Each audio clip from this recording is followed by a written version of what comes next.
శ్రీరాముడు ఈ లోకం నుంచి వైకుంఠానికి వెళ్లాల్సిన సమయం వచ్చింది. కాని యమధర్మరాజు అయోధ్యలో అడుగుపెట్టలేకపోయారు. ఎందుకంటే శక్తిమంతుడైన హనుమంతుడు యమధర్మరాజును అనేకసార్లు ఓడించారు. అప్పుడు రాముడు ఒక అద్భుతమైన నాటకమాడారు.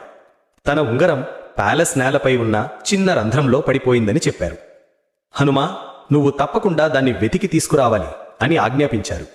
వెంటనే హనుమంతుడు సూక్ష్మ రూపంలో ఆ రంధ్రంలోకి వెళ్లారు. అది రంధ్రం కాదు, నేరుగా నాగలోకానికి దారి. అక్కడ వాసుకి నాగరాజు ఉంగరాల కొండను చూపించాడు.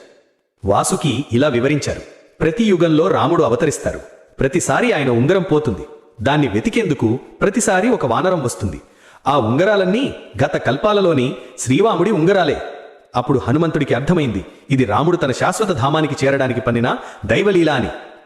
రాముడు వెళ్ళిపోయారు. కాని రామనామాన్ని కాపాడేందుకు మాత్రం హనుమంతుడు